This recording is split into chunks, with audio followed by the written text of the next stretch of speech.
Thank you, Chairman Grassley and Ranking Member Feinstein, members of the committee. My name is Christine Blasey Ford.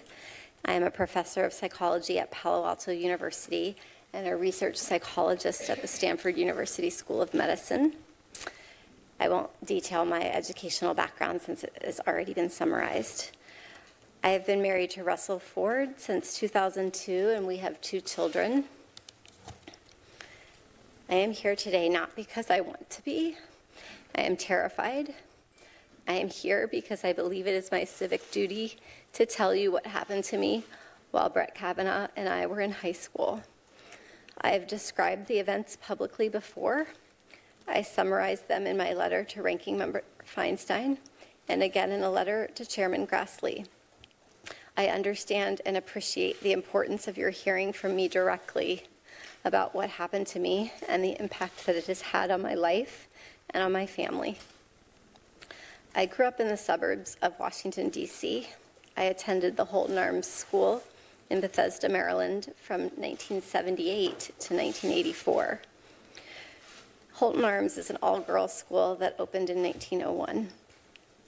During my time at the school, girls at Holton Arms frequently met and became friendly with boys from all-boys schools in the area, including the Landon School, Georgetown Prep, Gonzaga High School, as well as our country clubs and other places where kids and families socialized. This is how I met Brett Kavanaugh, the boy who sexually assaulted me. During my freshman and sophomore school years, when I was 14 and 15 years old, my group of friends intersected with Brett and his friends for a short period of time. I had been friendly with a classmate of Brett's for a short time during my freshman and sophomore year. And it was through that connection that I attended a number of parties that Brett also attended. We did not know each other well, but I knew him and he knew me. In the summer of 1982, like most summers, I spent most every day at the Columbia Country Club in Chevy Chase, Maryland, swimming and practicing diving. One evening that summer, after a day of diving at the club, I attended a small gathering at a house in the Bethesda area. There were 4 boys I remember specifically being at the house: Brett Kavanaugh, Mark Judge, a boy named PJ, and one other boy whose name I cannot recall. I also remember my friend Leland attending. I do not remember all of the details of how that gathering came together, but like many that summer, it was almost surely a spur-of-the-moment gathering. I truly wish I could be more helpful with more detailed answers to all of the questions that have and will be asked about how I got to the party and where it took place and so forth. I don't have all the answers, and I don't remember as much as I would like to. But the details about that night that bring me here today are the ones I will never forget. They have been seared into my memory and have haunted me episodically as an adult. When I got to the small gathering, people were drinking beer in a small living room, family room area on the first floor of the house. I drank 1 beer. Brett and Mark were visibly drunk.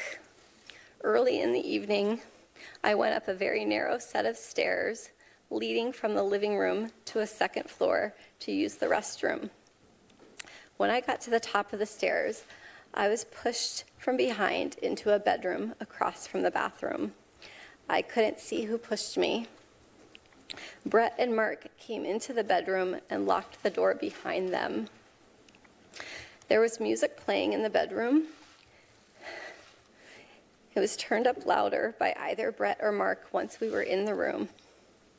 I was pushed onto the bed, and Brett got on top of me. He began running his hands over my body and grinding into me. I yelled, hoping that someone downstairs might hear me, and I tried to get away from him, but his weight was heavy. Brett groped me and tried to take off my clothes. He had a hard time because he was very inebriated and because I was wearing a one-piece bathing suit underneath my clothing. I believed he was going to rape me. I tried to yell for help. When I did, Brett put his hand over my mouth to stop me from yelling. This is what terrified me the most and has had the most lasting impact on my life. It was hard for me to breathe, and I thought that Brett was accidentally going to kill me. Both Brett and Mark were drunkenly laughing during the attack. They seemed to be having a very good time. Mark seemed ambivalent, at times urging Brett on, and at times telling him to stop. A couple of times I made eye contact with Mark and thought he might try to help me, but he did not. During this assault, Mark came over and jumped on the bed twice while Brett was on top of me. And the last time that he did this, we toppled over and Brett was no longer on top of me. I was able to get up and run out of the room. Directly across from the bedroom was a small bathroom. I ran inside the bathroom and locked the door. I waited until I heard Brett and Mark leave the bedroom, laughing, and loudly walk down the narrow stairway, pinballing off the walls on the way down. I waited, and when I did not hear them come back up the stairs, I left the bathroom, went down the same stairwell, through the living room, and left the house. I remember being on the street and feeling an enormous sense of relief that I had escaped that house and that Brett and Mark were not coming outside after me. Brett's assault on me drastically altered my life. For a very long time, I was too afraid and ashamed to tell anyone these details. I did not want to tell my parents that I, at age 15, was in a house without any parents present, drinking beer with boys. I convinced myself that because Brett did not rape me, I should just move on and just pretend that it didn't happen. Over the years, I told very, very few friends that I had this traumatic experience. I told my husband before we were married that I had experienced a sexual assault. I had never told the details to anyone, the specific details, until May 2012 during a couples counseling session. The reason this came up in counseling is that my husband and I had completed a very extensive, very long remodel of our home, and I insisted on a second front door, an idea that he and others disagreed with and could not understand. In explaining why I wanted a second front door, I began to describe the assault in detail. I recall saying that the boy who assaulted me could someday be on the U.S. Supreme Court, and spoke a bit about his background at an elitist all-boys school in Bethesda, Maryland. My husband recalls that I named my attacker as Brett Kavanaugh. After that May 2012 therapy session, I did my best to ignore the memories of the assault, because recounting them caused me to relive the experience and caused panic and anxiety. Occasionally, I would discuss the assault in an individual therapy session, but talking about it caused more reliving of the trauma, so I tried not to think about it or discuss it. But over the years, I went through periods where I thought about the attack. I had confided in some close friends that I had had an experience with sexual assault. Occasionally, I stated that my assailant was a prominent lawyer or judge, but I did not use his name. I do not recall each person I spoke to about Brett's assault, and some friends have reminded me of these conversations since the publication of the Washington Post story on September 16, 2018. But until July 2018, I had never named Mr. Kavanaugh as my attacker outside of therapy. This changed in early July 2018. I saw press reports stating that Brett Kavanaugh was on the short list of a list of very qualified Supreme Court nominees. I thought it was my civic duty to relay the information I had about Mr. Kavanaugh's conduct so that those considering his nomination would know about this assault. On July 6th, I had a sense of urgency to relay the information to the Senate and the President as soon as possible before a nominee was selected. I did not know how specifically to do this. I called my congressional representative and let her receptionist know that someone on the President's shortlist had attacked me. I also sent a message to the encrypted Washington Post confidential tip line. I did not use my name, but I provided the names of Brett Kavanaugh and Mark Judge. I stated that Mr. Kavanaugh had assaulted me in the 1980s in Maryland. This was an extremely hard thing for me to do, but I felt that I couldn't not do it. Over the next 2 days, I told a couple of close friends on the beach in Aptos, California, that Mr. Kavanaugh had sexually assaulted me. I was very conflicted as to whether to speak out. On July 9th, I received a return phone call from the office of Congresswoman Anna Eshoo after Mr. Kavanaugh had become the nominee. I met with her staff on July 18th and with her on July 20th, describing the assault and discussing my fears about coming forward. Later, we discussed the possibility of sending a letter to Ranking Member Feinstein, who is one of my state's senators, describing what occurred. My understanding is that Representative Eshoo's office delivered a copy of my letter to Senator Feinstein's office on July 30th. The letter included my name, but also a request that it be kept confidential.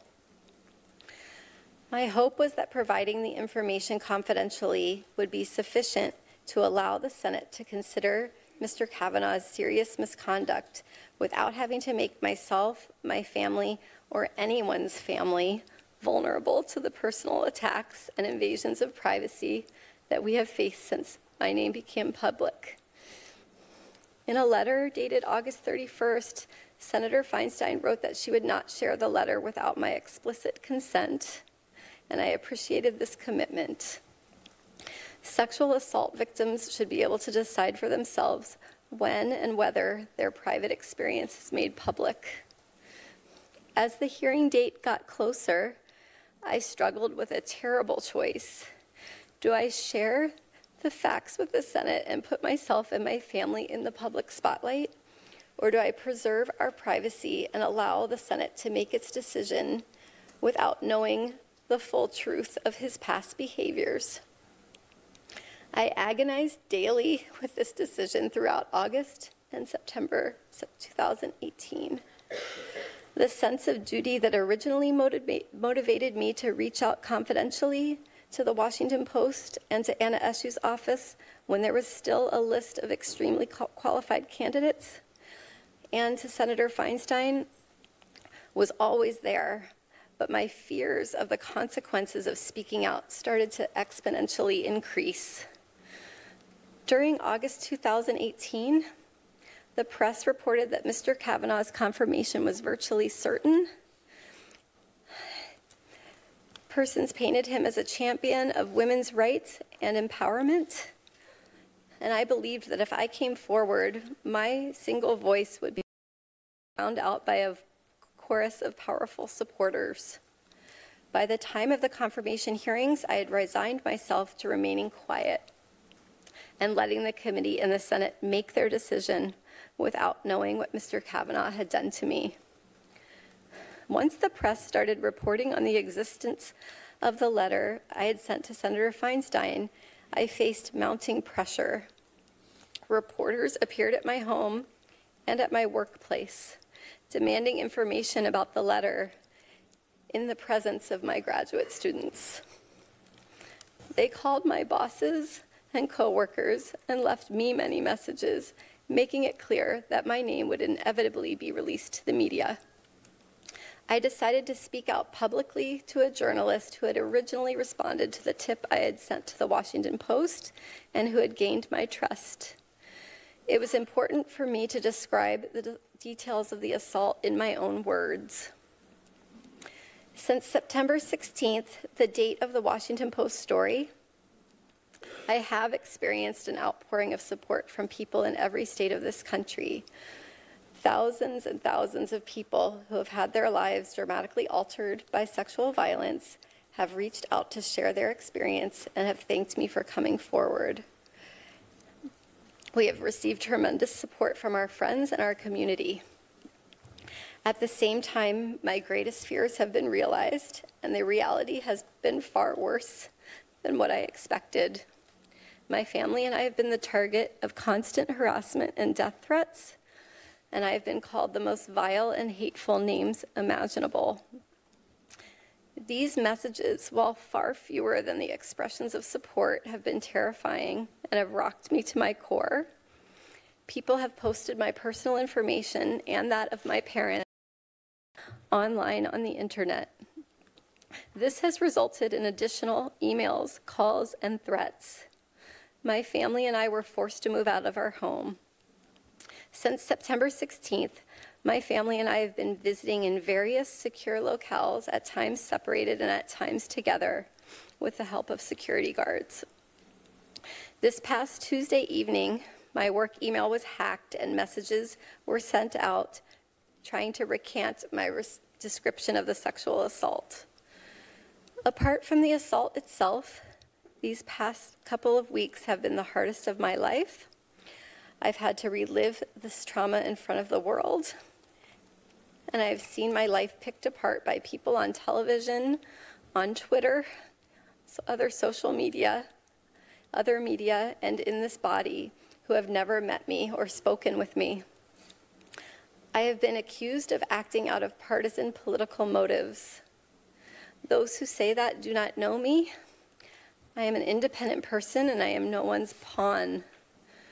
My motivation in coming forward was to be helpful and to provide facts about how Mr. Kavanaugh's actions have damaged my life so that you could take into a serious consideration as you make your decision about how to proceed. It is not my responsibility to determine whether Mr. Kavanaugh deserves to sit on the Supreme Court.